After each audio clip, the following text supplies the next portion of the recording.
अनिल परब यांच्या विरोधामध्ये मानहानीचा दावा दाखल करणार असं रामदास कदम यांनी म्हटलेलं आहे। मी केलेल्या आरोपांबाबत सीबीआय चौकशी करावी अशी मागणी सुद्धा रामदास कदमांनी केली आहे। सीबीआय चौकशीसाठी मुख्यमंत्र्यांची भेट घेणार असल्याचं रामदास कदमांनी म्हटलंय। परबांनी चंद्रग्रहणावेळी कोळीवाड्यातील स्मशानभूमीमध्ये बकरा कापला का? योगेश कदम आणि रामदास कदमांच्या नावानं बकरा कापला का असा सवालही त्यांनी केलाय। जेवण बनवताना पत्नीच्या साडीला आग लागली असं कदमांनी म्हटलेलं आहे। साडीला आग लागल्यानंतर मी आग विझवली अशी सगळी माहिती रामदास कदमांनी दिली। नार्को टेस्टसाठी माझी उद्याही तयारी असल्याचं कदमांनी म्हटलं। माझं आव्हान ठाकरेंना, त्यांनी बोलावं, इतरांनी बोलू नये असं रामदास कदम म्हणाले। मी स्वतः मुख्यमंत्र्यांना भेटेन। मी याबाबत सगळी चौकशी व्हावी, सीबीआयची चौकशी लावा, तेही पाहीन। आणि माझ्या पत्नीच्या बाबतीत जो बोलला आहे, मी आज आपल्याला सांगतोय, मी न्यायालयामध्ये जाणार। जी मानहानी माझी महाराष्ट्रामध्ये केली, आज माझी पत्नीच जाईल त्याच्या विरोधामध्ये, माझी पत्नीच जाईल। अरे तुम्ही कसले राजकारणी हवे? असे महिलांचे, बायकांचे, कुणाच्या आणि कुणाच्या आईचं बदनामी करून तुम्ही राजकारण करायला लागलात। तो तुमच्या जिंदगानी होते। कसलं राजकारण करताय? चंद्रग्रहणाच्या रात्री, चंद्रग्रहण ज्या दिवशी होती, पौर्णिमा होती, त्या दिवशी रात्री 12 वाजता आपण कोळीवाड्याच्या स्मशानभूमीमध्ये एक बकरा कापलात का?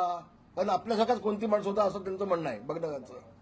आणि 2 नंगे बाबा, पूर्ण लग्न होते, असे दोघांना घेऊन त्या स्मशानभूमीमध्ये आले होते। आणि तिथं माझ्या मुलाचा, योगेशचा आणि रामदास कदम असे दोघांची नावं घेऊन त्या बकऱ्याला कापलात तुम्ही, असं त्यांचं म्हणणं आहे। मला नक्की माहिती नाही, तर हे वास्तव असेल तर ते चुकीचं आहे।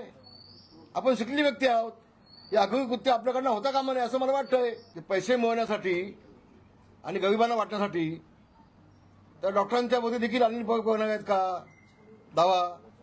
आणि म्हणून मी आज एक निर्णय घेतला। कालपर्यंत मी थांबलो होतो, मी आज निर्णय घेतला, या प्रकरणाबाबत शासनानं सीबीआयची चौकशी करावी म्हणून मी आता पत्र देणार आहे उद्या मुख्यमंत्र्यांना संभाव्य।